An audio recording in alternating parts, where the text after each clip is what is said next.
everyone, and welcome to our third episode of the AHP Preceptorship Podcast. And the really exciting thing is today we are face to face with our wonderful Preceptees. And for those of you that are listening and maybe not watching, we have party rings with us and some hobnobs. So if you hear some munching, because it's the biscuits. Got to keep those snacks going. Okay, amazing. So let's get started. So if you guys could introduce yourself, your profession, like when and where you qualified, all those bits and bobs. So Ruthie, do you want to go first? Yeah. So I'm Ruthie, and I'm an occupational therapist, and I qualified as an OT almost 3 years ago, I think. No. Yes, almost 3 years ago, and it was in Canterbury, at Canterbury Christchurch University, so yeah. Nice. I'm Katy, I'm an occupational therapist, and funnily enough, I actually graduate tomorrow. Congratulations! Thank you. It feels so weird because I've had the job since September, so I work for the intensive home treatment team with Oxleas. So I've been doing that since September, qualified in August, and then I graduate tomorrow from Brighton Uni. So so fingers crossed it all goes. Thank you. So that's a little bit about me. Oh, it's so nice to celebrate on a graduation day with a qualification. And I know it was disrupted for so many people because of COVID, so I'm so pleased that you get that experience of throwing your cap up. Well, apparently, technically you can't, I've been told. Not in front, outside the venue, but we'll find a way to get the shot. You've got to. Exactly. It feels like a rite of passage when you graduate that you've got to, It's your last night being a rebel. You just need absolutely. to screw the rules. Yeah. You're a professional now. Yeah, exactly. I'm newly qualified. Exactly right. Those days are behind me now. But I'm very looking forward to it. So will it be? Sorry, I'm just going to ask. Will it be near the Brighton Pavilion? No, that's a sadly shame. not. We're I think it's the Brighton Centre, but it's near the seafront, and it's meant to be sunny tomorrow. So we take what we can, our wins where we can. Oh, well, enjoy it. Thank you. Yeah, no, really looking forward to it. So you're both occupational therapists. Yes. It'd be really interesting to know what kind of led you to being OTs. What, how did you find out about the role, and what made you think that's what I would like to do as a career? So, for me, I find mine's not the most exciting story, but I qualified, I did my psychology degree back in 2016, and like most people who do a psychology degree, I was like, I'm going to be a psychologist, I'm going to go into clinical psychology, that's going to be my life, and then qualified, realised it wasn't sort of my bag, but I wanted to do something mental health, but just didn't know what that could be. So I spent years doing loads of different mini jobs. And then it wasn't until, funny enough, and this is full honesty here, I was at the pub with a friend and I bumped into a long friend I hadn't seen in ages. And she said, "Oh, hi, how are you? I'm studying to be an occupational therapist." And I'd never heard of it before. And that was only in 2020, because that's when I started doing my master's for it. So I thought it was occupational health. So I was a bit like, I was like, oh, lovely, that sounds really fun. It's such a common misconception. It isn't it? really But then is. Did you, I suppose, do some research and actually find out the layers that OTs are involved with? And she explained all what OT was. So she was doing physical health OT. And it sounds really cliche, but honestly, in that moment, in that pub, it was like the lights, like the heavens opened and you're like, oh, this is what I've always wanted to be, but I never knew what it was.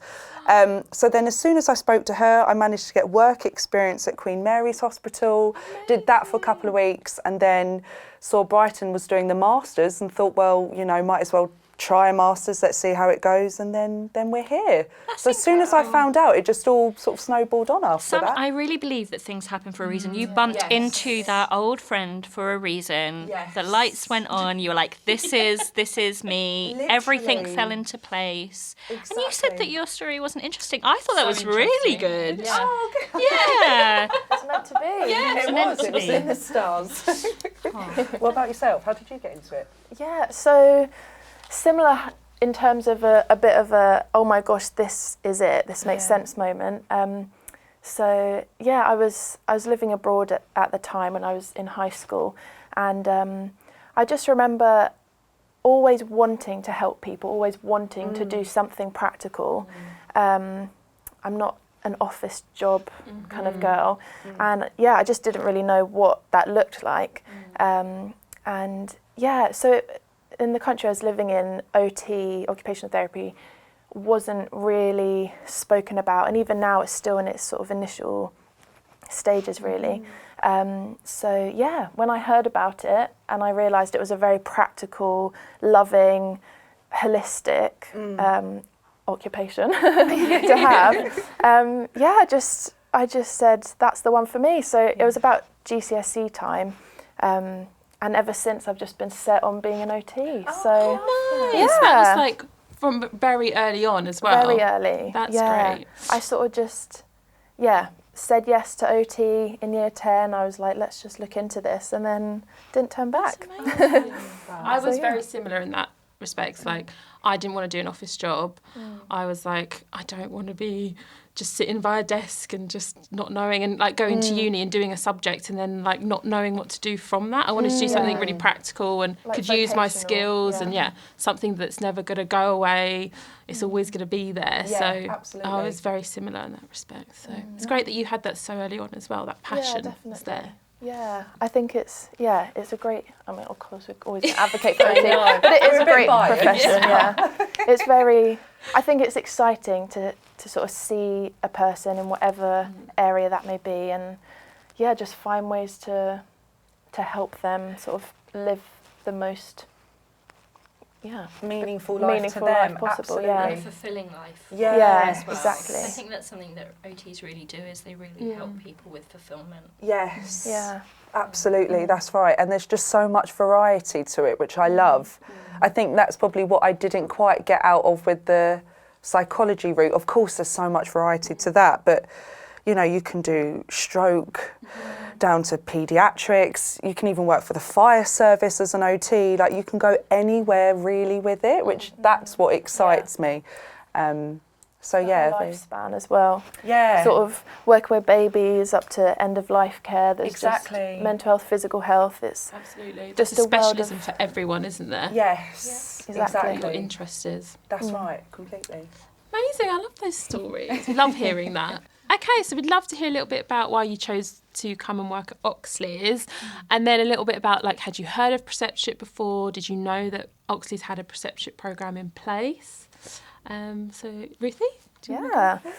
So Oxleas really, sound like I'm making it up, but really it stood out to me a lot. So I was just spent the last year out of work. We're living out of the country.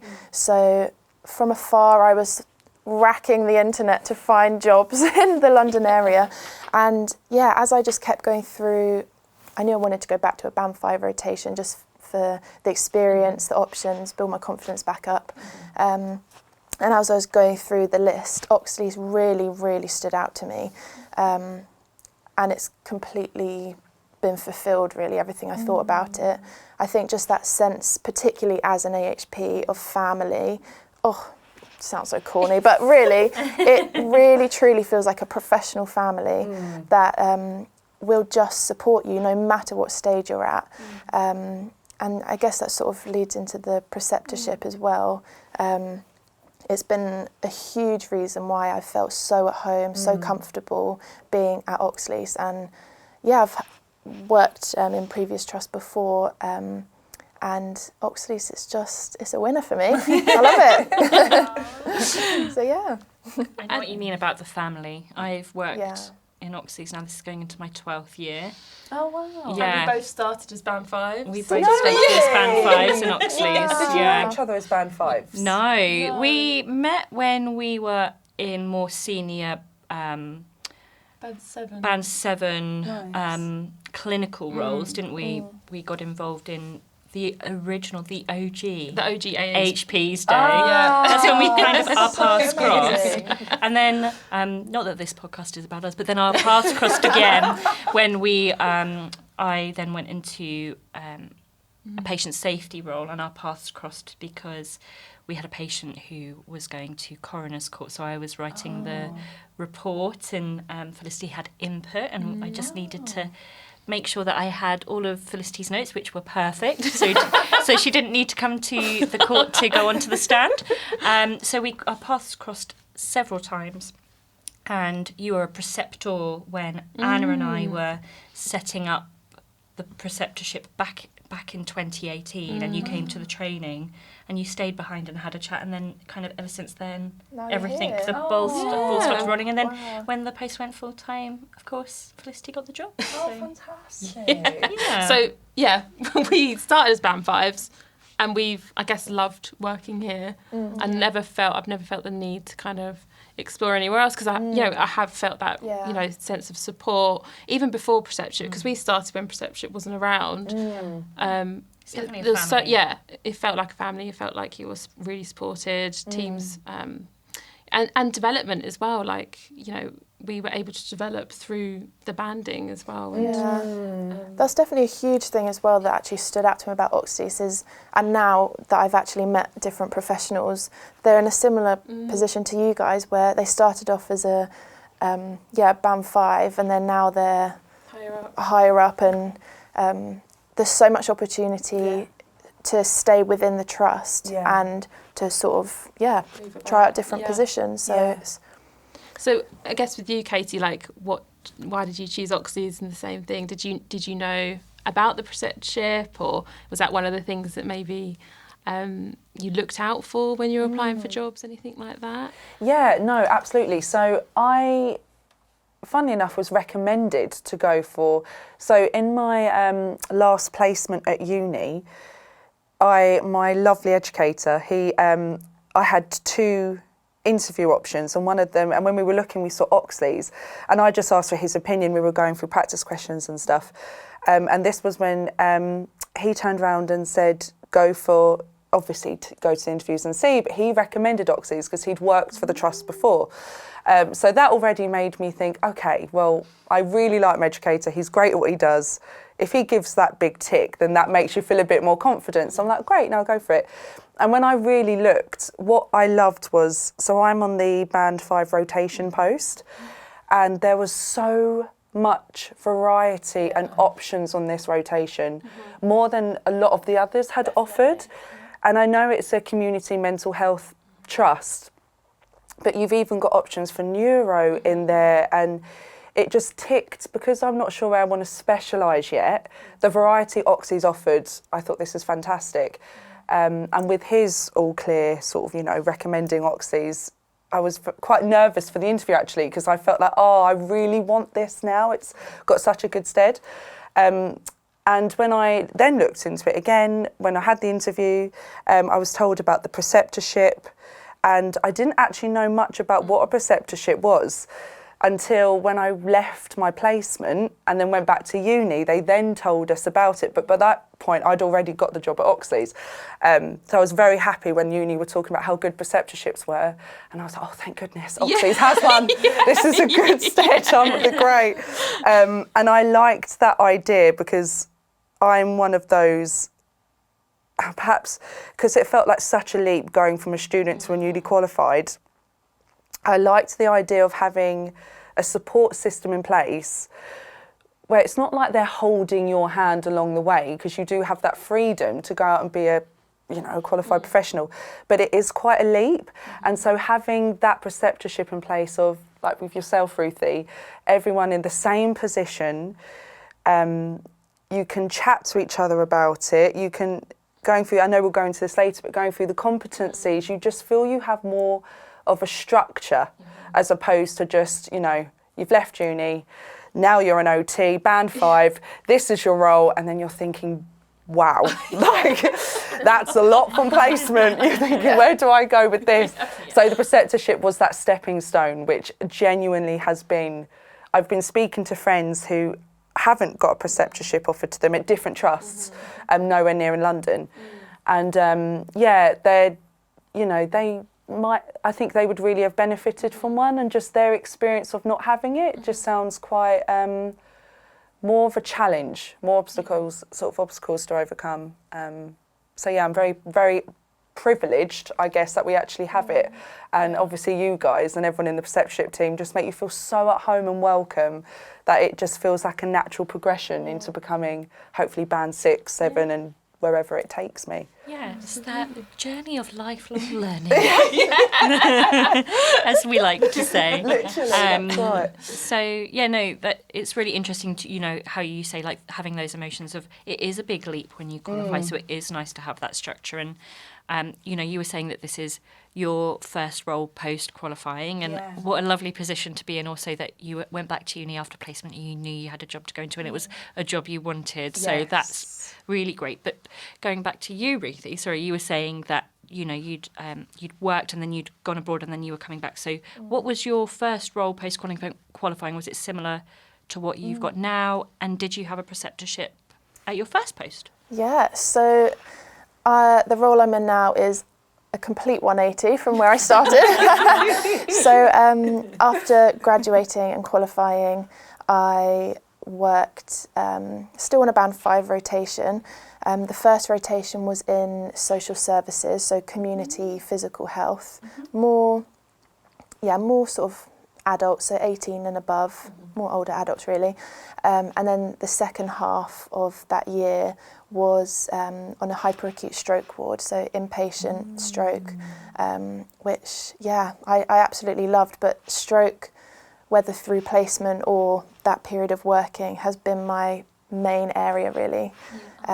So now I'm in forensic learning disabilities and autism. It's very different. Yeah, you're really getting a mixture there, aren't you? Yeah, again, benefit of a band 5 rotation really. So where I was working previously, they did have a preceptorship programme. I found it a little bit more tricky when I was there. I think sort of what you were saying, Katie, I didn't fully understand what a preceptorship course was at the start. I was a bit like a deer in headlights. Oh my gosh, I'm not a student anymore, I'm a professional. I can't hide behind my placement educator. Yeah, absolutely. So I think taking on this preceptorship thing almost felt like there's this other pressure when actually I don't even know what I'm doing. I'm figuring out what even is occupational therapy. What am I doing? It's like your professional identity you're figuring out, isn't it? Like, that's exactly what's my role within the team? It's and that then imposter what is syndrome. this preceptorship thing that nobody's spoken to me about? Exactly. And I think that it was probably similar to you mentioned at university, sort of at the last part of uni. But again, taking in what is preceptorship, how will it affect my professional identity, and how can I sort of go forward with preceptorship in a way that will benefit me. It was also COVID time as well, so I think that was the main reason why I struggled on the preceptorship course that I was at. It was all, I mean, it's online now, which is fab, but I think there felt like a little bit of a disconnect. Others may have absolutely loved it. Where I was at in my life, I didn't feel part of the group. Again, COVID, don't even need to explain what that was like. So that definitely it wasn't the impacted right things. fit for you at the time. Was exactly. Was it just AHPs on that It preceptorship was, as well? Yeah, it was, which was really helpful to learn a bit more about what other professions do. But then sort of jumping forward to this preceptorship here, I was a bit blown away because I'd had a picture in my mind of what preceptorship was. So coming here and having that first one-to-one meeting with you, Hannah, I just really got so overly excited. I was like, this is amazing. All the exclamation marks, all the smiley faces. Again, it completely adds to this feeling that Oxleas has of family, and I think we'll get onto it a bit later, but the Band 5, even having that support group there, knowing that we really can come and talk to you guys anytime. I mean, me and Katy are on the same rotation, so having met you and loads of the others as well, it's been really really, nice. really helpful. It's nice when you can meet people on the same rotation as you, because you get to know a bit about the team, a bit about the work, you know, like what's the kind of setting like, and it's nice that, you know, within preceptorship, actually you then strengthen relationships not only with other professions but your own profession as well. So. Which I think as a Band 5, it adds to that professional identity. So it's not just you figuring out what on earth is OT, what am I doing? It's right, this is what you've got to say, this is what you've got to say, and sort of, paints a better picture, doesn't it? You're like, oh, right, okay. You don't feel like you've got to know all the answers on your own, because everyone else brings their own answers and ideas to it. So it just makes it feel much more manageable when you qualify. You all go through imposter syndrome, but sometimes it's at different stages, so you can all support still one there. another. I'm still there. You get imposter syndrome, honestly, in every job you go into, so I wouldn't worry.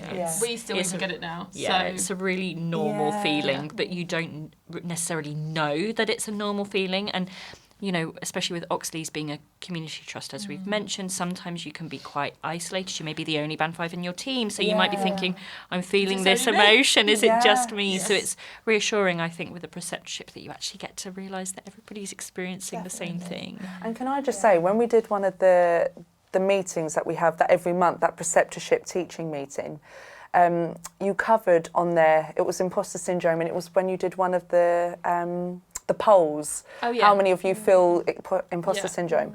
And I'm always open and honest, and then on those I was like, yeah, I do. And I was thinking, oh, well, there might be people who are further along in their preceptorship, so probably going to say no at this point. And I can't tell you how reassuring it was when loads of people had said, yeah, I do. And then you spoke about it in a really open and honest way. And it just felt like that pressure was taken off my shoulders, because everyone's like, yeah, we all feel that. That's why having these meetings every month is lovely. You can all chat and laugh about it, share the, you know, some of the angst that you might have. And that's when you're going again with the family. You just feel so less alone with what you're carrying when you're thinking, oh gosh, am I the only one who's thinking they're out their depth? When everyone else says the same, you can just breathe. And you're like, okay, fine. I know I'm on the right track then. If everyone's feeling it, then you've got to be on the right track somewhere. And I think you can learn a lot more. I've found that I've learnt so much more about this very new setting that I'm in because I've been able to talk to the other Band 5s and almost just breathe, lower those levels in my brain that are all stressed and cortisol levels, whatever it is, I don't know. But it almost feels like those levels of just angst are brought down, and now I can learn and I can be a much more productive and teachable professional. Completely agree. Yeah, because if you're stressed and if you're feeling overwhelmed, you actually can't absorb much information, can you? And you can't, you know, do your role properly, I guess, in a way, because you can't function properly sometimes when you're overly stressed. And it's just, I think the thing that's kind of sticking out there, I know we're going to go on to like the preceptorship and your favourite bits, but it's like having that safe space, isn't it? That's what we really love to hear from you guys, is that you can feel really comfortable in those meetings, even though some of the meetings are pretty large. Like, you know, we're going up to 50 preceptees virtually sometimes, and that can be quite overwhelming to, like, you know, talk in those meetings or write something in the chat because you don't know what other people are thinking. So we're so happy that people are saying, you know, it's a really safe space, we feel really comfortable, and that's why we're so open and honest about our experiences, because we want other people to be able to, you know, talk about their experiences as well. So I think it's also good that we're open and honest about our experiences, because it helps keep it at the forefront of our minds as well. You know, about, you know, these, because it is easy to forget how you felt at first. So actually, I really like that when we are reflective, and that actually it relates exactly to emotions that others are feeling, and it's just really good to kind of keep that at the forefront of our mind as well. So I guess that's kind of following on. So what were the main challenges that you had starting as newly qualified? I know you've kind of touched on a few of them, feeling quite overwhelmed, your professional identity. Is there anything else that you'd add to those in terms of your challenges? I would say for myself, so from my understanding, I am the first Band 5 OT in my team. And when I started, my supervisor was just finishing the end of her rotation, so she was ready to rotate on. So I had her for a couple of weeks, and then I had now my supervisor now. So I guess the challenge there was a little bit, it was trying to find my feet of what a Band 5 offers, because it's all Band 6s and up in the team. Well, I say the qualified are all Band 6 and up. So it was just trying to establish, A, what I could offer as a Band 5, B, like you were just saying, what even OT is in this team's role, because it's so varied. You've got to know where you're funneling down what OT offers in there. And, you know, having a sort of meeting a supervisor who then was going to leave, and having a brand new supervisor coming in who was very new to the team. Initially, I thought it was going to be I thought it was such unfortunate timing, because I felt like I needed someone stable, I guess, there to sort of hold my hand for those initial months, because like, I'm just brand new to this.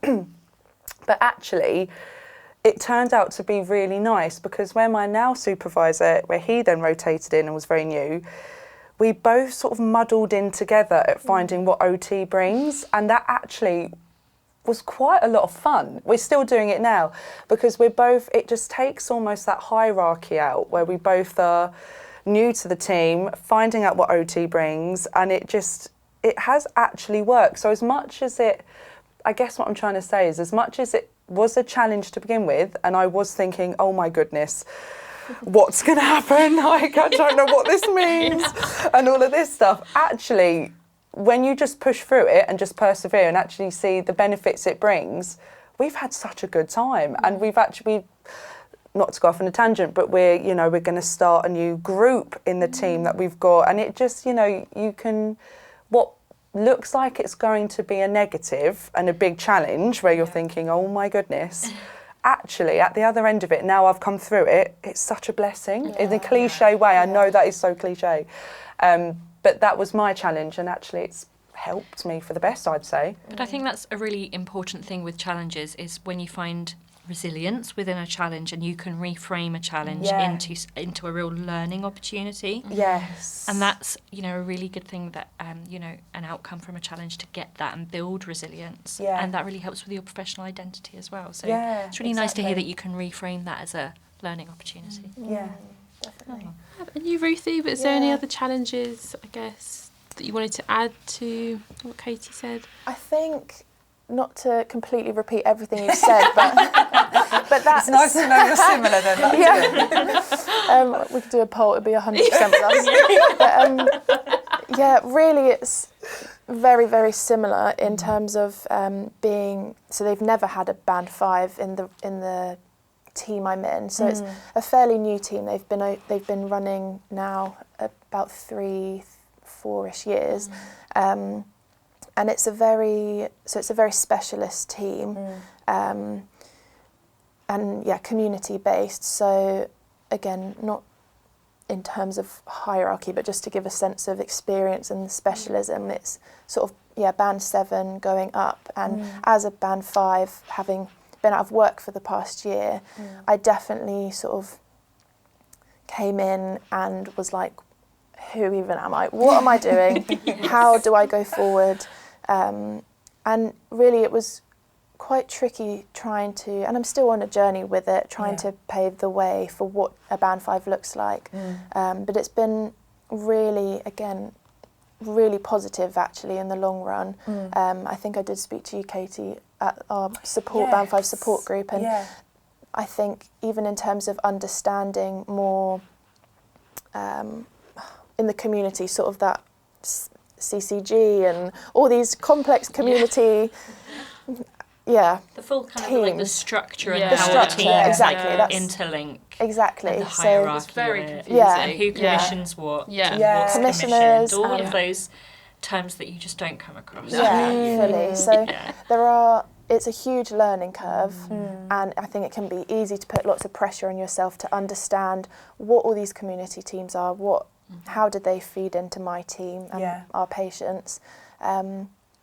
But yeah, I think it's been a really positive journey. I think at the start I probably didn't give myself enough grace to just have a bit of a cry, not know what you're doing, acknowledge that this is challenging, to again pave the way for future Band 5s, and almost putting that pressure on yourself that you need to have it sorted by the year. I don't know if you sort of feel the same. Oh, you feel like that's why the preceptorship's so handy, because you feel like as soon as you turn up on that first day, that I felt like they're expecting a fully qualified OT who's had like a year's worth of experience. Off you go. You just feel like that pressure that you've got to give so much to the team. At least that was me. So I completely resonate with that. So it's giving yourself that grace of, you've literally just left uni, you know, you haven't got that experience yet, you're starting it, you're at the beginning of your whole career, so that's exciting. So actually just, you guys would always say in the preceptorship meetings, which always helped me, of just take it easy, like don't, you know, your career, hopefully my career will span decades and decades, so I don't need to know all of that in those first few months or that first year. And when you take that pressure off, you actually enjoy the process more and think, oh, actually I'm going to take my time with this, because it needs time to proper consolidate in your mind, doesn't it, and understand what it all means. And that can take years. That's right. Even at the end of your career, you're still learning things. You don't know everything. So it's something we actually discuss with the preceptors as well in the training that we provide, is about the ladder of learning, and actually how it can take 2 to 3 years for somebody to start feeling like they kind of know. That imposter syndrome starts to minimise. It comes back, but that imposter syndrome starts to minimise, and you start to become aware of what you know. So you're consciously competent, and then you start to become kind of unconsciously competent. So you kind of forget what you know because you just do it. Autopilot. You go on to autopilot. So it takes 2 to 3 years. That's what research has found for that. That's an average. So it might take some people longer, might take some people less, but that's why we're also like, just chill with the preceptorship as well. Like, it's 12 months, but we're like, you know, some people need like 3 months to even just settle in and just know where the kettle is. Like, know, you know, if you are community, it's like actually, because we both relocated and we were both in the community, and it's like, where does this road go to? Like, where am I? Like, we were with sat navs, like, you know, the proper sat navs. My manager, my manager was like, get a map, and I was like, I'm not getting a map. I had an A to Z given to me on my first day, and I was like, don't you have a TomTom? And you couldn't get it on your phone. And I remember being in the middle of the borough that I was covering on a road, which was a dead end. I thought it was the main road, and I thought, I'm just going to cry here because I'm looking at this A to Z, and there were 3 roads in the borough with the same name, and I was 20 minutes away from where I needed to be. Lots of tears on Dom's. Lots of tears. I remember just phoning my manager being like, I just can't find this house, I'm really sorry, I'm going to have to cancel it.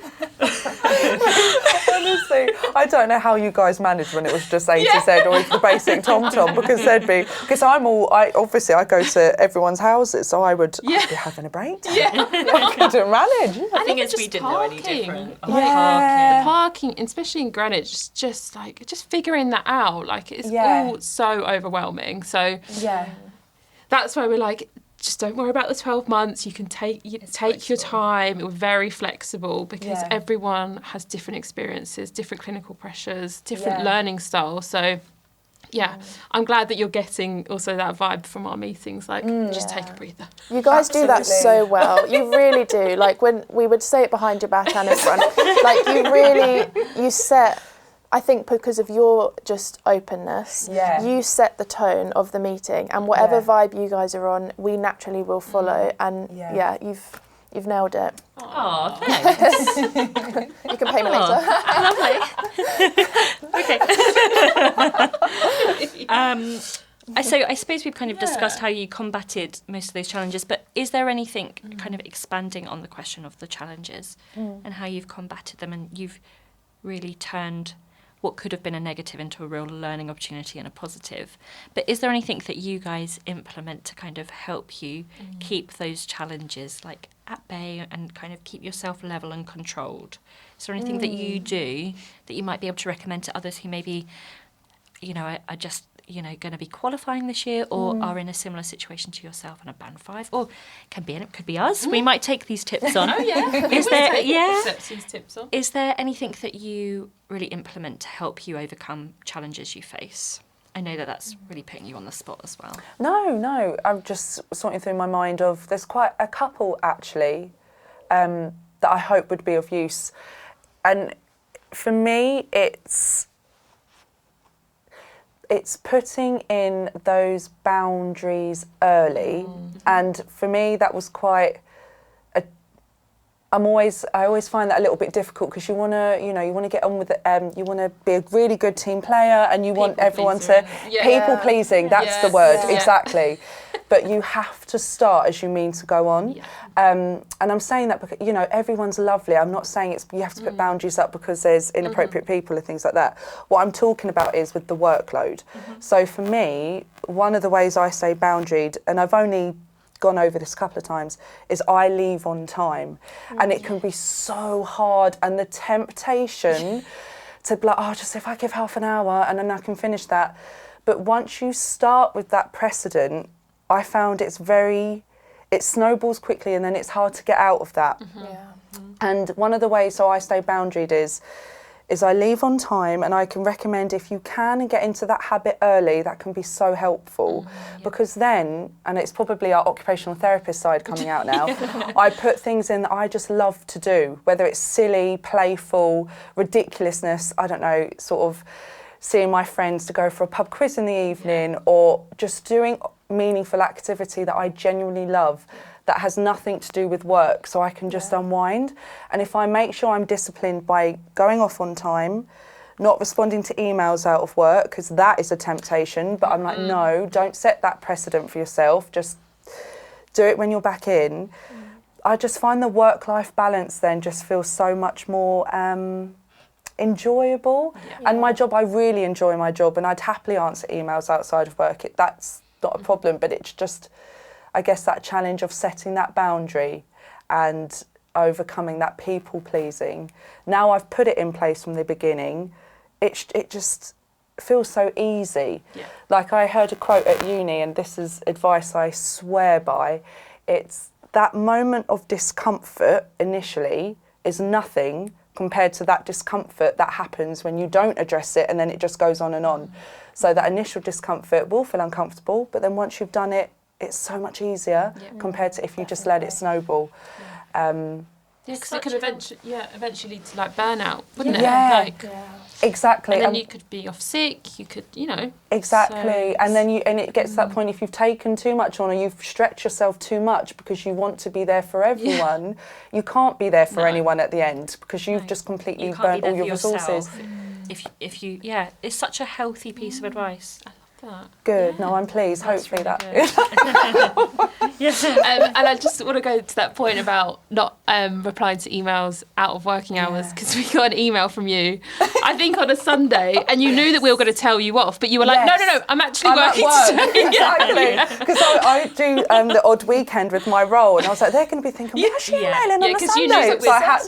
You knew that we would have been like, why are you emailing us on a Sunday? Yeah, exactly. We actually said that. We looked around. We were in the office together that day, and we looked and we were like, why? But then we were like, as soon as we opened it, we were like, okay, we'll step down. We'll get off the horse. I was like, I am definitely at work, guys. Please don't worry. That's a really great piece of advice for anybody, I think. So thank you. No, good. And Ruthie, is there anything that you kind of implement to combat any of these challenges? Yeah, I think for me, a big one has been logging everything that I do, whether it's just a small, I found, or I don't know, I offered this person a cup of tea and built this relationship with this professional, or just writing down those small, big, whatever achievements, a shadowing opportunity that you did, coming to chatting with you guys today. And I think, because one of the biggest challenges I've had is not recognising how much I've progressed since being in this role. I think because, again, there is this subconscious pressure that I need to hand the baton on to the next Band 5 really well, or formulate some sort of structure and pathway for this Band 5, and getting used to a new role in the first place, learning all this lingo for these different areas we work in. I've really forgotten how far I have come since August, because it's only been a few months, but you have changed a lot. There's mental health sections that you've learnt about. There's visits that you've been on. There's people that you've communicated with that maybe you would have been nervous to talk to before, and I think that's probably been the biggest, most meaningful thing that I've done to overcome challenges is loving yourself. Take a bit of time. Let's just say it. Self-love. Loving yourself, really. Congratulating yourself, isn't it? Just being like, that, even if it's a small win, I did really well there. It's like keeping a self-gratitude journal, by you logging that. And that's another thing, linking that back to preceptorship, because that's what we do. That's another nice thing that we like about how we have designed our preceptorship is that, as you were saying, you've come so far since August, and what we really like is that we've split that competency breakdown into, try and see if you can get these done in the first 6 months, and then the rest 7 months plus, because you forget how far you've come, and then you can literally look back, month 12, look back to things you were doing in the first month that you were completing preceptorship, and you forget how far you've progressed. And it's so nice to now have a record of that you will keep throughout your career. Exactly. That's the huge benefit of preceptorship is it's almost, because it's such a relaxed in terms of our meetings, but also very organised and very structured in terms of the competencies, which I know we'll probably get onto. Having that structure, it almost is like a discipline that is set in place that you have to keep sort of informing, and you have to keep feeding information into this sort of file that you're going to provide at the end of the 12 months. So having the competencies, having even just like a CPD log that you'll use as evidence, that sort of thing, that's really helped with those challenges. And I actually want to say that the competencies, before I actually got access into the portfolio and looking at what they were, I originally was thinking, they're going to be quite big things to reach. And then you're thinking, I'm going to have that pressure on top of this new role that I now need to be hitting this alongside it. And I was starting to panic a little bit. And then when I did my first supervision with yourself, Hannah, and then with my preceptor, a lot of them I'm going through, and you're like, I'm actually already doing that. And not in a big-headed way, but you're thinking, so it gives you that confidence of, I'm actually already doing that. Why am I fretting that I'm a rubbish OT when I've already ticked that in my natural day job anyway? You're like that, and it just gives you so that achievable boost that you're like, I am actually becoming competent because I'm doing that already and didn't even think that was a competency to hit. Exactly. Does that make sense? Your everyday work is so skilled that we forget that. Exactly. That we forget that what we are doing is multifaceted and multi-skilled. So that's another thing with preceptorship, is to actually break that down, and as you say, they're things that we want you to be using your everyday work as evidence, so that you can see how far you've progressed. So it's really nice that you felt that after your first meeting as well. Completely. I'm pleased. I think it's because we're so at uni, you're competent once you do an exam, or you're competent once you finish placement and you get these ticked off. So actually with preceptorship, we're kind of reframing it a bit and just making you aware that you are competent, but you're consciously competent with the everyday work you're doing, because the work that we do every single day is like your CPD, it is your development, it is your learning, and you're not aware of that, I don't think. No, completely. And you are protected as a student, aren't you? You are protected by your clinical educator.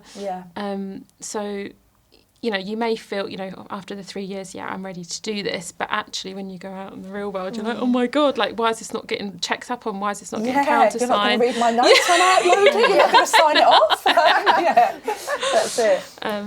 But did you want to add? Sorry, did you? No. No, okay. It's really great to hear that.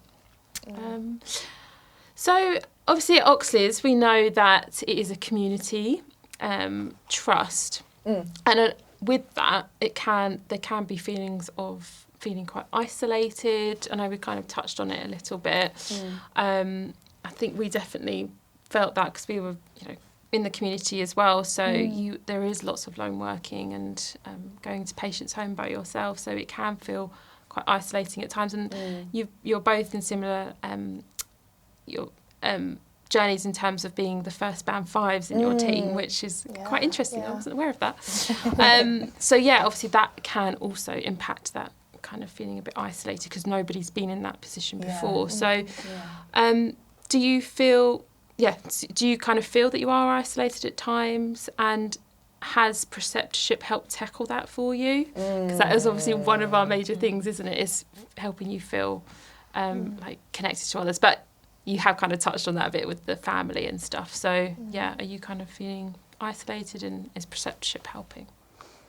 I think at the beginning it definitely did feel isolating, not in terms of the team at all. Like, they are some of the most just amazing, wonderful colleagues I've ever had. They're so brilliant and fun and know their stuff. So, but I think in terms of, again, sort of repeating what I said, but being the only band 5 and the first band 5, I think I did feel quite isolated, just being around so many people that knew their stuff and that were, sort of specialists in their field. But I think the more I spoke with them, the more they were like, don't worry. Like, there's actually moments where I just sometimes don't know the answer to this. Or I've completely been where you are. So yes, definitely felt isolated, but also yes, 1,000,000% preceptorship has helped. Really, truly, I can't quite put it into words, the sense of like comfort that preceptorship has brought. That's a good word, comfort. Yeah. I like that. I feel like I can just breathe a bit. That's what that is. It is like that warm, like a blanket. It is like a nice cup of tea. You just, whenever like you see your names pop up, or there's the preceptorship meeting, you just think, that comfort. Because I agree. So my role, we're quite, I wouldn't say we're a secluded team, because we work with loads of other teams in the building I'm in, but my team's like the only one in like the whole southeast of England doing what it does. So you do feel quite isolated in that regard, because you're like the only ones doing it, if that makes sense. And obviously with community work, a lot of lone working, which originally I thought I was actually going to hate, because I love the inpatient placements.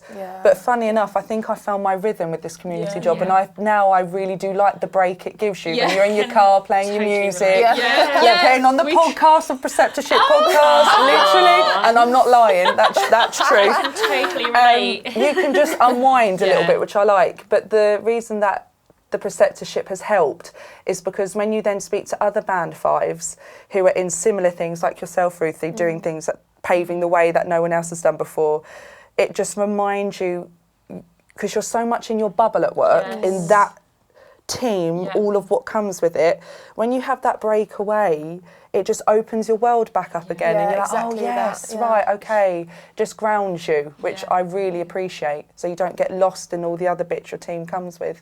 So no, it's been massively helpful. Absolutely.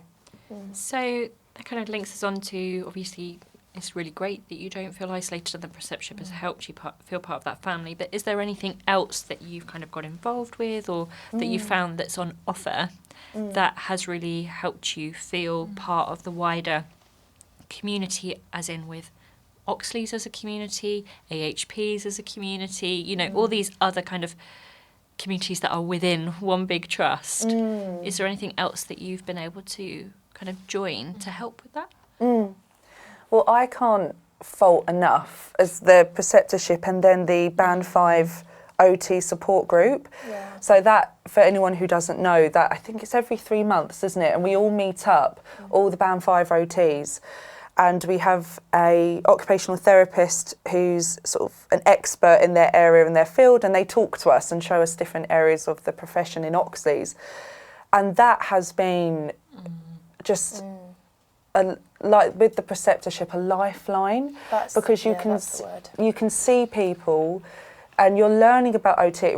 not that it reignites your passion for OT, but you know when you get lost in sometimes the mundane of your job, and then you come back to this Band 5 meeting every 3 months and you're just like, oh, this is brilliant. And you guys always attend, which is lovely. So Felicity and Hannah, you're always there. So we can always have a giggle, and it's just fantastic. And it's that breakaway, and it's just reigniting your passion for why you're doing what you're doing. And what's lovely is, and I recommend this to anyone, we've made a little WhatsApp group, haven't we? Yeah. And everyone in the WhatsApp group is in the preceptorship as well. So you have that extra comfort and that connection and that family again of just having that base there, so you opened your world again, so you don't get so lost in all the bits that come with your everyday work. I think we've planned to go to the theatre soon, haven't we? Yeah, we have. We're planning to go see a theatre. Can we come? Absolutely. Oh my goodness. Chaperones. Yeah, make sure we get there and back okay. Oh my gosh, absolutely. That'd be great. Yeah. When we get a date set, so we're planning a theatre trip and just doing things very OT, like meaningful activity outside of work. OT, We're really looking forward to that. So that's just been, I feel really lucky we've got that base actually. Yeah. And I think it's, sorry. No, you carry on. I think it's something that will continue as well past that sort of Band 5. I don't know if someone then goes to a Band 6 position or finishes AHP Preceptorship and goes to Band 6 beyond, or I think it's something that is so core and fundamental to our initial days and months of being a professional that it will continue. And I think it, I guess, almost goes back to that question of feeling isolated slightly, in that there is so much wealth of knowledge and advice that the other Band 5s have for your position. I think, Katy, you even gave me some great advice on our last support group. Did a little plug for you. And it really did encourage me. I think it was particularly around, you know, in your next post, you'll have like a greater understanding of X, Y, and Z. And so, I think just again, reinforcing your points, just this support group, being intentional to be part of that group, I think is really an important thing for me. You're like not sort of another's shying away. Yeah, exactly. We are because we right get there. it. We get it. We're like, I live that every day. I get that angst. I get that fear, and you understand it, which is that's why sharing it is just so helpful. And every day isn't always, sunshine and roses. We have our challenging days, so it's really nice that you've got that other level of being one another's cheerleader and empowering. It sounds like you empower one another, and also, if people want to join in the social aspect, it's something that, as we've mentioned COVID before, it's something that really got lost, is that building those connections with not only your team, but your wider profession. And actually they're really important. I mean, like, you regularly reflect, don't you, Felicity, that you were the social sec when you were in your team, and Band 5 social sec. Hey, I love that. And when I first joined my team as a Band 5, I joined in December, and they'd already planned the Christmas party, and they'd booked me a place because they knew I was coming, and we went to the theatre, and to have that within the first few weeks with my team, that social aspect really helped. And I know it's not for everyone, but it's really nice that that's coming back, that there is the option to join in socially with one another as well. And that's another reason why, linking into what other opportunities I know are there, we love organising AHP's Day. Oh, yes.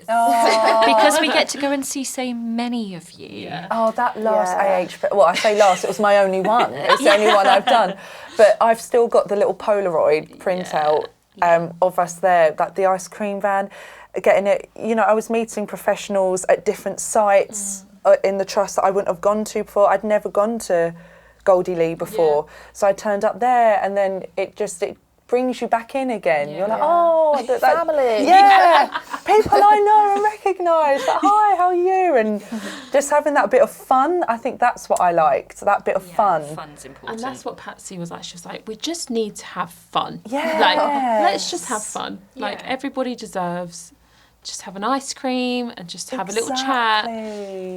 So that's what we like to bring, that sense of fun and You know, you did. It was such a good day. I thoroughly enjoyed it. Yeah, I just feel really lucky that we got to be a part of it again. You just think how you almost pinch yourself that you get all these moments at the beginning of your career. Because one of the ladies who went to the last Band 5, she's like higher up, and she said, I never got this when I started out, and I do feel very lucky. Because especially speaking to some of my friends and other trusts that aren't anywhere near here but far away, and they don't have that, and I do feel a little bit sad because I almost feel spoiled because I've got all of this fantastic experience and opportunities given right at the beginning of your career, which is so exciting because you're like, I can really take that forward. Yeah, and those bonds that you create at the start of your career will be with you for the rest of your career. Like, I still catch up with my old manager that was my manager when I was a Band 5, and like we see each other regularly for social events and stuff. So like they have still have such a huge impact on me because you're just, you're a baby when you're a Band 5, aren't you? And they like really support you and like the other Band 5s and stuff. So I really hope that the bonds that you have created will, continue, and it'll be so exciting for you, like eventually, in your career path, like where you will eventually go, and hopefully you still link up. Absolutely. And the NHS is a really small world. Your paths may cross again. People from everywhere, don't Yeah. It's, I've crossed paths with people that I not only went to uni with, but I was with in my first team that then moved away, and we've kind of, went into separate trusts now, but our paths across people that are AHPs that I went to school with, senior school, and now we're linked on Twitter, and it is a small world. So it's really nice that you'll be able to pay this forward, when you go up through the ranks, and you want to start exactly because you will. But when you want to look at how you welcome a Band 5 into your team, hopefully this really positive experience for you will make you kind of shape how you welcome the future workforce. Absolutely. And it's all about paying it forward. Yeah, that's right. Should we get on to our favourite subject then? Yes. Preceptorship. That's second favourite. Oh yeah, preceptorship. What did you say first? Okay. To be fair, when you were talking about how you combat challenges, the way I combat challenges is to bake and to eat, so it finds a way in every time. So I guess obviously we've touched on a lot of it already, but just really want to hear like how you feel preceptorship has benefited you in that transition from student to newly qualified. So Ruthie, do you want to go first? Yeah, so I think, again, I've mentioned it a bit before, but that structure has been a godsend. I think where my brain has been a bit scrambled in moments, and again, just a little bit overwhelmed, and I've found it hard to make sense of my thoughts or to articulate my thoughts or process my thoughts.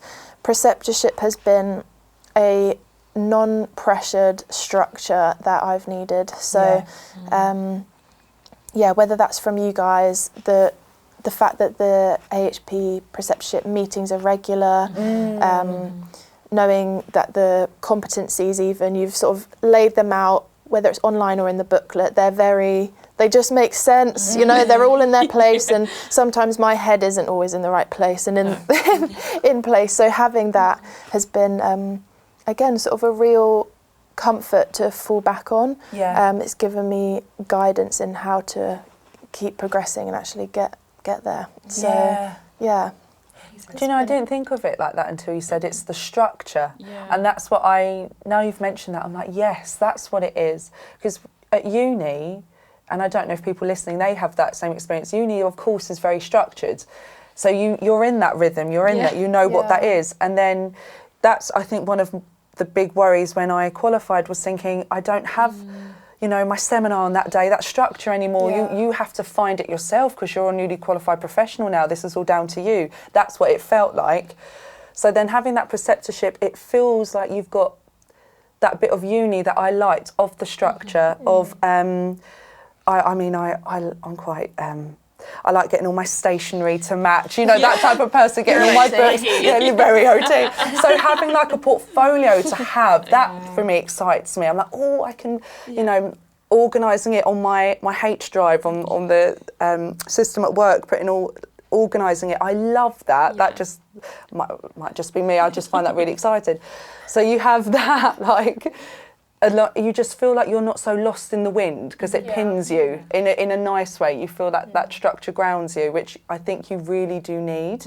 Might not be for everyone, I don't know, but I can certainly vouch. It has kept me on track, and it's reminded me as well my competency of where I am. So sometimes you're thinking, I've got to really, you have these big thoughts. I don't know if you're the same, where you feel like you're gonna, run this big group and change loads of people's lives, which, this sounds very egotistical, I know, but that preceptorship, it grounds you of, remember, this is what you're achieving, so you'll get there, just take it slowly, and it just pulls you back down to earth a little bit again. So massively helpful, really, really has shaped my first few months in this job for sure. Yeah. I think with the portfolio and the structure, like, some people really thrive on that structure, don't they? And they're like, yes, I love this portfolio, like, I love documenting and stuff. And then we do have a few that are, like, a bit overwhelmed with it. When they see it, they're like, oh my God, is this like uni again? And that's what I sort of, to be fair, did feel, So that's, again, really common that we hear. And I when I was at uni, I didn't really like the writing. I struggled with reflection and stuff like that. So I can completely understand why people see the portfolio and they're like, okay, I'm not even going to look at this. But that's why, because on reflection, when we hear preceptees, when they complete it, how big of an impact it's had, or when you're actually engaging with it, it has such a huge impact on your work and your confidence and your competence. That we really try to support you through that and give you lots of ideas and tips and how you can get on with it. Because initially, when we first launched this programme, we were kind of like, here's your portfolio, here you go. And then we soon realised that actually that's not the way to do it. And we know the programme back to front, and we've been there, we've lived that Band 5 life. So that's why we really encourage everyone to have a one-to-one, especially initial one-to-one. We offer endless one-to-ones, but that initial one-to-one where we take the time to go through it and provide the reassurance, I think it's so important. So if you're listening and you've not had your one-to-one, why not book it in, please? and anything in terms of, obviously, the meetings you spoke about, this community and feeling safe, which is great, but have you also enjoyed linking with the other AHPs and, like, learning about their profession? Because obviously you're OTs, and sometimes we can be very insular with our professions. And obviously you do your CPD within your professions, but have you enjoyed kind of widening your, I guess, knowledge of the other AHPs and what they do? Absolutely. That's one of the things I loved with the monthly meeting, is that 5-minute little networking session before we get into it, because, like you said, sometimes in a meeting you could have up to 50 people, and having that little networking moment where it might be 3 or 4 of you, you just get to meet so many different people, and that I personally love that. And speaking to, I haven't met many podiatrists before. Like, you're such an undervalued profession. Like, you need to pave the way with your feet, quite literally. And when there's, like, the odd podiatrist in the group in that mini network, and I'm like, and you just want to know so much about what that offers. And I love that. And then it reminds you that you're all this big, almost like an MDT, aren't you? You're this big multidisciplinary team. So that's what I loved, and absolutely meeting so many different professions, it's brilliant. I really enjoy that. Yeah, no, definitely with the meetings, I think having an opportunity to all completely mingle together is really, really positive. And also, like, where I work, we're community based, but we've obviously got our big sort of office building, and there's actually just so many different professions within there as well. And I'm still to hunt out whether there's some on the same meetings as me. I know there's a couple of OTs in the same building on different teams. I think there's some physios with the neuro. So I'm still to hunt them out, but I know they're in the same building as me. We should do an intro. We should come over and do an intro with you guys. We'll do an intro there. I think it's really nice when people pass on another in a corridor and you're like, oh, Yeah. I recognise you, or I recognise your name. And Yeah. that's the other real benefit, is that not only by meeting other AHPs, but learning more about their profession. If you come across a patient who you think, oh, I'm just not sure maybe what to do with them, or you think, this person needs a podiatrist, you know, is it a commission service? Can I refer? And is to give you that confidence to actually know, as you said, Katie, like that MDT are there, and we may be able to refer our patients and make our patient, you know, improve their lives, make it a more streamlined journey for them, which is ultimately what we want. By learning this earlier on in your career as well, and getting to meet people and get to know people's names and faces, and exactly. And some of them are like, oh, I work at this service, and I'd never heard that service before. And you're like, oh, I'm going to note that, because if I need to ever refer, or it just opens up so many more doors, I think. So that's what's really particularly helpful. And even if they point you into the direction of somebody else, like it expands that network of different stakeholders, which is so important. Exactly. As well. It's definitely upskilling, isn't it? It does upskill you and your understanding of even your own profession, because you almost have to. Every time I've spoken with other professions, it's almost forced me to like articulate what OT is better, and it sort of helps you advocate for your profession more as well. Which so helps it's with that helpful. Professional identities, full circle. There we go. And just thinking, we haven't actually done the case studies session with you guys yet. We're due to do that in March, I think. So that's a really interesting session, because we get everyone to focus on the same case study and how their profession would address that particular case study. So that's really you'll learn loads within that meeting, and it always tends to be the podiatrist that are like, I didn't realise you did that.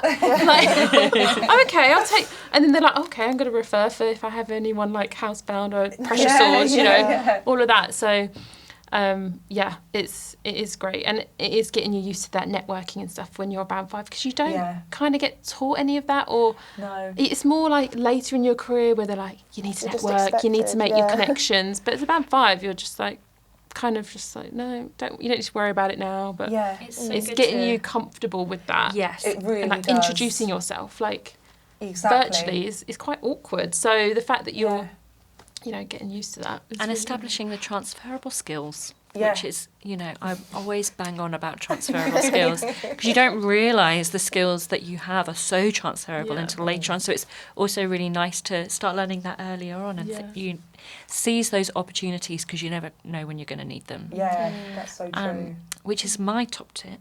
Which brings me on to asking, what are your top tips? So do you have any top tips for people starting, you know, maybe they're going to qualify this year, or they're qualified last year, like yourself, Katie, and they might be listening.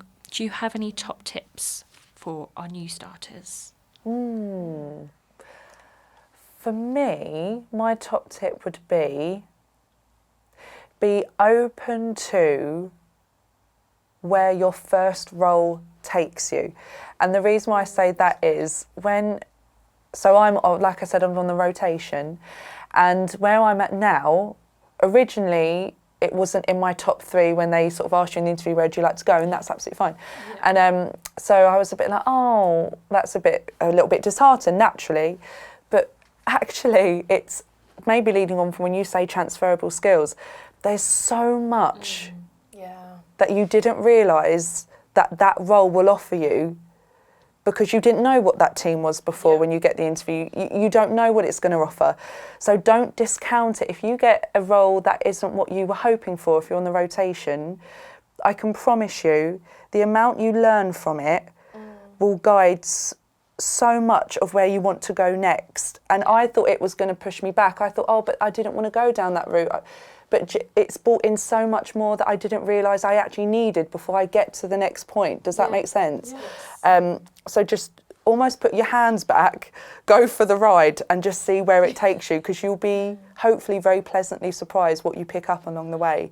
So I think just lessen your grip. This is what I was like on how you want it to look, what you want your first role to be. And just go with it and see where it takes you. And I really do think you'll be quite pleasantly surprised on what comes up along the way. That's really profound. And I really like it, because you're right, my first role, was not what I was expecting. I relocated, as Felicity said, I relocated, and I thought, I'll be there for a year. Yeah. And 12 years later, That's so I'm still here because Exactly. I went with the flow, and I was like, I know I've worked really hard throughout my degree to get a job. Yeah. I've now got this job. Yes. I want to enjoy it. And also, you can do this at any point in your career, but I feel like as a band 5, it's that real time where you can be like, I don't know what avenue I'm going to go down. Exactly. It's exciting. And It's that you've such an got exciting that time. exciting freedom at that Yes. point. So just go with it and explore. That's exactly, I completely agree. And don't disregard community, isn't it? Yes. I think a lot of people are like, no, I don't want to go into community. Yes. And That's so actually, true. I when don't you, know why. and then when you're in it, you're like, this is actually great. Yes. There's so many positives to it. Obviously, there's Loads of opportunity. lots of lone working, but actually, like you said, there's lots of reflective time. You know, we always say it's like driving from patients' homes. You can reflect on that experience that you've had before you go to the next one. You can unwind a little bit. You get that downtime, which Yeah. I didn't realise I was going to really appreciate until you're actually a qualified professional. Yeah. And then having that break, even leaving the office to drive to a Yeah. patient's home, you can just whack up your music Yeah. and it's bliss, and you can just decompress, and then you're in a better space to help the person when you turn up. Yeah. So community, don't dismiss Yeah. it. I was originally like, I want Definitely. inpatient, because that's where I felt you learn loads. Yeah. You learn loads in the community. More skills I actually put credit to. So A bit more autonomous, aren't you? Because You you're are. out there doing it yourself. Exactly. by yourself, so. exactly, that's right. You're really in at the deep end with your time management as well. Yeah. And, even things like if a patient lives, where they are, in the borough or wherever you're going, you've really got to plan so that you're not driving, like, all over the place. Yeah. And it's all those, again, transferable skills that you just don't realise that you're picking up. Exactly, absolutely. Any top tips from you, Ruthie? Yeah, a bit less of a practical one, but I think, because that is, honestly, I think that is the best advice, truly, what you've just said. I think I really needed to hear that, actually, when I started. That's so beneficial. But I think almost off the back of that is, I think as a student going into the professional world, again, not so practical, but really truly knowing that you do bring value. It's easy to, I could probably maybe thinking for myself more, but I do think generally students, it's easy to sort of put yourself on a bit of a back burner, particularly maybe if you didn't get the rotation or the job area that you necessarily wanted or already felt confident in from a previous placement. It is quite easy to fall into that space of, what do I bring that is different to what these experienced people bring? How can I contribute? I don't know the lingo. Like, what am I really doing? Or hopefully by the end of the Band 5, this rotation, I'll have something to bring. But it's really, stripping that back and knowing, and again, it sounds a bit fluffy, but truly you do bring value. Absolutely. And there is a lot that professionally and personally you will bring to the team around you.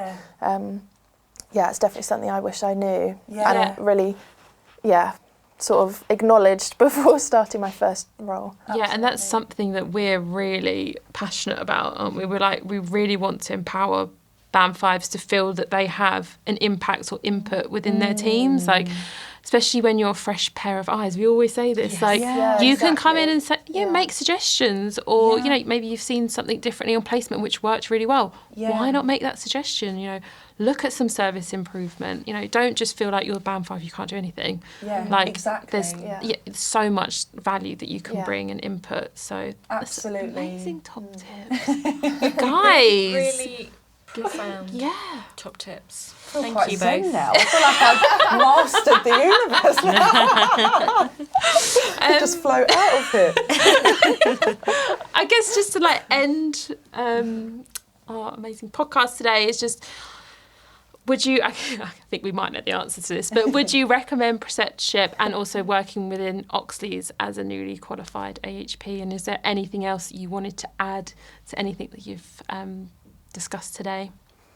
I think it's a big chunky yes from both of us. Absolutely. And obviously we can't speak for every trust and every thing in the whole country or world, but for I'll speak for myself, I know you'll say the same, but really Oxleas is just a fantastic trust truly to work for. And preceptorship, just get stuck in, even if you feel nervous, even if it feels intimidating, maybe you don't like the structure and that's not really your natural comfort zone. Know that you will be able to do this will be upskilling you, you are supported. Yes. There's also no pressure, take a chill pill, it's going to be okay. Yeah, you got it. And but Oxleas is just fab, preceptorship is brilliant, and No, I agree, and I think the reason why I would particularly recommend Oxleas is before getting this role, I was a little bit apprehensive working for the NHS, I won't lie, because I know there's big burnouts and I know it's pressures that, come with it. And I was worried that I was going to start and then feel really on my own and thinking, this is awful, this isn't going to be for me. And genuinely, from the moment of that interview, when I met Patsy, and that I was saying to you before, that was one of the reasons why I picked Oxleas, because it was just her approach to what OT was going to bring and just all of Oxleas. She was such a good face for it. And I'm not just saying this because I know this is being recorded, but every single stage I have felt so supported and genuinely having avenues of where I can take if I feel stuck or you just feel really sort of celebrated, don't you? You feel really like you guys are like, oh, you're band 5s, like you're really excited for us, and that feels lovely because you come away and you're like, oh, there's work that's excited to have me. This profession is excited to want me, and that feeling's lovely. You don't feel like you're treading on people's toes or a nuisance like I did as a student more so. So Oxleas says with the band 5 support group, the preceptorship, having the avenues there in place, like you both, if you ever need anyone. If you're someone who's a little unsure when they leave uni what your career is going to look like, if you want that support and that comfort zone space, absolutely, I couldn't recommend Oxleas enough. And hopefully we'll see you around. That would be great. Say hi. Well, you never know. In future, you guys could be their preceptors. Oh, that would be amazing. Yeah, because that would be brilliant. That's what's eventually going to happen, guys. You're going to get your band 6. We'll be and you're listening going to to this back in a few years. And oh my God. we were band 5. You'll highlight this podcast to your preceptees. I just want to say thank you so much for talking to us today, bringing your enthusiasm, your candour, and just being you, because you're both honestly a breath of fresh air. Oh, so it's been That's so very kind. nice to talk to you about preceptorship and about your experience and what's brought you to where you are today. I always love hearing people's stories about what brought you into the profession. I think it's really interesting.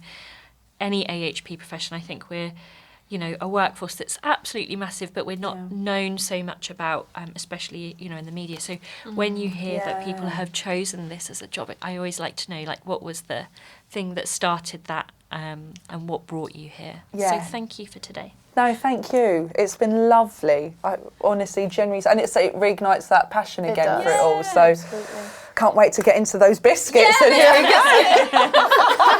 go. We should say, if there's anyone listening, though, that is thinking about an AHP role or is a student at the moment, is qualifying and wants to know more, look at our website.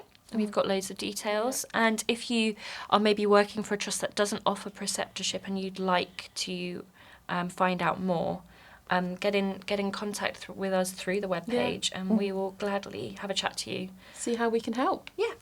So thanks for listening. Thank you, guys. Thank you guys so much. You're both wonderful. Thanks. Crack open the party ring.